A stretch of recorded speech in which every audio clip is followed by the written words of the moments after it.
Ata, punta tayo dito sa sunod nating topic. No? Ito, good news na to. No? Magandang balita. Kaya ito yung mga kailangan nating laging i-emphasize. No? I-emphasize, or whatever. Fasis.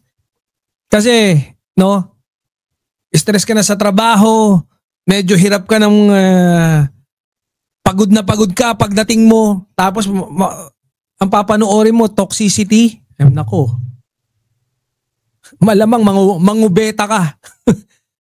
Kaya maganda rin lagi, no, na magpasok tayo lagi ng good news dito para at least makita nyo naman yung mga nagiging proyekto ng ating mahal na Pangulo, no, ng ating mahal na First Lady, at ganun din yung mga the rest of the government agencies, no. Makita natin. So, ayan, from Presidential Commission Office itself, upang mapatatag pa ang ekonomiya ng bansa at magbigay ng dagdag na oportunidad sa ating mga kababayan, sinimulan na ni Pangulong Ferdinand Marcos Jr. at ng Philippine delegation ang biyahe patungong Jeonju, Republic of Korea or ROK para sa 32nd APEC Economic Leaders Meeting or AELM sa imbitasyon ni Republic of ROK President Lee Jae-myung. Makikiisa si PBBM sa AELM upang isulong ang access sa digital services at financial inclusion, maayos na daloy ng tao at produkto, supply chain, resiliency, at digital literacy at skills development ng MSMEs at mga kababaihan. Nakatakda rin siyang magbigay ng talumpati sa APEC CEO Summit, makipagpulong sa Korean business leaders at makipagkamustahan sa Filipino community sa Busan. Actually, naganap na yung pakikipagkamustahan sa community sa Busan eh. Nakita ko ang sasaya ng mga tao eh. 'Di ba? Eto guys yung paglabas ng bansa ng ating mahal na Pangulo, baka akala nyo field trip lang yan na parang pupunta doon para sa kung ano-ano lang. Hindi ganun yan. No? Laging pag ang ating mahal na Pangulo yung umaalis, merong target yan. No? Sinasabi ko nga sa inyo 200 million pababa. 200 million dollars yun sabi yan ng aking dagang bubuit.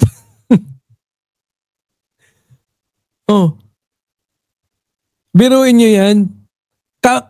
Andun na ulit. Nanood lang ng boxing para nagpalit lang ng damit, sabay larga na. Nako si Yusek Claire Castro kaya kasama? Boss Addictus Rex, kasama ba si Yusek? Ayan Ayan yung mahal nating Pangulo, malamang binibili na si Secretary Bersamin. No, ikaw muna mamahala dito total walang kwenta naman yung vice presidente natin sabi. Yan yung andun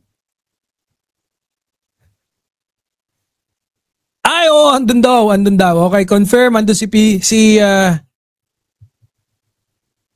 si Yusek. Ayan. Siguro, ba to? Nasa Korea na ba? O ito pala hindi. Sa gisag ng Pangulo ng Pilipinas, malamang yan yung nung paalis. Kumanta nga ulit ng nakita ko, nga pala. Oo nga pala! Magilo si Yusek Claire, nagagaganon to, may hawak na. I love it. Bongga ka, day! Sige lang. Ayan, Grabe. Ano na naman to, guys? No? Para sa ekonomiya ng ating bansa. Ayan na. Si General Bronner, ang pilit na kinukumbinsi ni Magalong. Daw. Pinipilit na kumbinsihin para bumaliktad at maghunta. Hunta ng Oh, nagalit na si Mayor Vico. Hindi, masama kasi maghunta, no? O, naalala ko lang, andiyan si General Bronner na tapat, no? Sa bandila ng ating bansa. At tapat din sa ating mahal na Pangulo. Ganun din, tapat sa mga mamamayang Filipino. Ayun. Motherhood statement. Oh. Hindi, balik tayo dito lang tayo. Dito, yan. Hindi kasi alam nyo naman, no? Yung yung APEC Summit, no? Diyan nagmi-meeting yung mga leaders ng bansa. I think, hindi ko alam kung yan din yung pertaining dun sa pag-a-attend si si Donald Trump at saka si Xi Jinping. No? Ayan, maganda yan. Mag-usap-usap silang dalawa. Malay nyo, makisali si PBBM, no? Oh. 'Di ba? Kasi yung APEC, no? Magandang opportunity yan, eh, no? Parang conference hub. Yung APEC, parang ASEAN, 'di ba? Na yung ASEAN kasi ang bumuo niyan dati 5 bansa lang 'yan, 'di ba? Tapos isa sa mga pioneer, syempre si Apo Lakay. Oh, tapos ngayon, after 26 years, si si PBBM naman, 'di ba? Oh. Tapos ngayon, diyan sa APEC, sa Asia Pacific Economic Cooperation, yan, maganda rin 'yan, 'di ba? Kasi yan yung mga yun nga, magpupulong-pulong, magtatalumpati rin yung ating mahal na Pangulo diyan. 'Di ba? Showcasing yan ng economy hub ng mga bansa at kung anong pwede nilang i-offer. 'Di ba? Hindi ba yun maganda? Pero pagka ang tanong na naman, nasaan ang presidente? Ganun na naman. Yan ang mahirap. No, pagka medyo bulag ka sa katwiran. Yan ang mahirap. Wala kang ibang gagawin kundi maghanap ng pangit. Pero ayan, no, yung ating Pangulo, no, malamang pagka nagkaroon na naman ng magandang speech, kala nyo ba yung speech, ganun-ganun lang, salita-salita? Meron yung pinatutungkulan, merong mga objective at merong mga target yung speech na yun. No? Marami dyan pwedeng makakuha ng investors or dahil sa pakikipag-communicate mo, posibleng maging mas maganda relasyon mo, no, sa ibang mga bansa. Oh, eto nga, sabi rito, no, ulitin ko na lang din. Sa imbitasyon ni President Lee ng Korea, makikiisa si PBBM sa AELM, APEC Economic Leaders Meeting. Meeting ng mga leaders yan. Oh.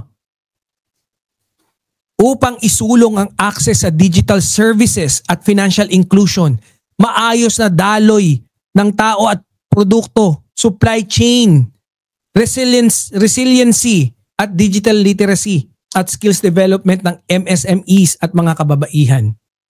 Di ba ang ganda nun? Yung si PBBM, balita ko, medyo siya sa AI. Medyo nai-intrigue siya sa AI. And siguro gusto niya talagang, kaya yung digital natin literacy, gusto niya yan palakihin, patatagin, palawakin. Mas maging magaling sana tayo sa, lalo na ako yung anak ko, sabi ko, sige magbabad ka dyan sa computer, bibilihan kita ng mga computer. Yaman.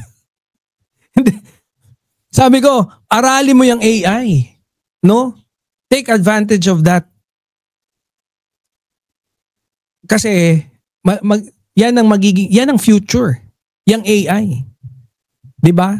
Maraming ngayon gumagawa ng mga kantang kabalbalan. 'Di ba? Maraming ngayon yung gumagawa ng mga kulto na kanta. Oh.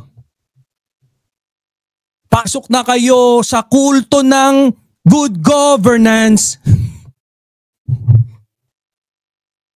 Bahala kayo. Kung wala kayong isip, sumali kayo ron sa kultong yun. Para maging tae-tae kayo. Dito lang tayo, no? Sa kung saan yung ating mahal na Pangulo nagtatrabaho, nagsusumikap, eto literal na nagbabanat ng buto. Hindi yung pa-picture lang. Hindi yung pumupustura lang, nagpapapogi. No? Hindi ganon. Hindi kagaya ni Magalong.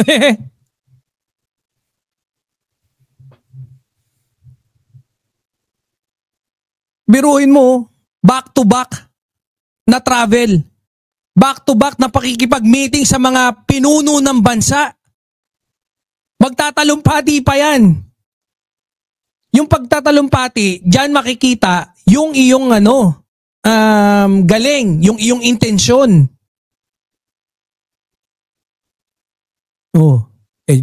Sabagay, diyan magaling ang ating mahal na Pangulo. Kaya wala na tayong dapat ikabahala dyan. Lagi, pag pinanood nyo, lagi nyong panoorin, no? Kasi talagang hindi lang kayo makakapulot ng aral, pero talagang paminsan-minsan masarap tumatayo yung balahibo mo, no? Pag nakakarinig ka ng mga magagandang speech. Don't you know here in US, some famous stars, they are protesting AI because of their future. Alam ko yan.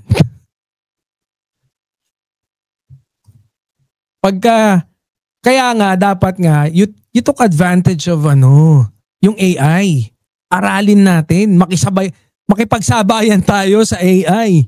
Kahit anong gawin natin, kahit hindi mo aralin mo yan o hindi, it will push through yung AI. So, mas maganda makisabay ka, mas maganda alam mo na ngayon.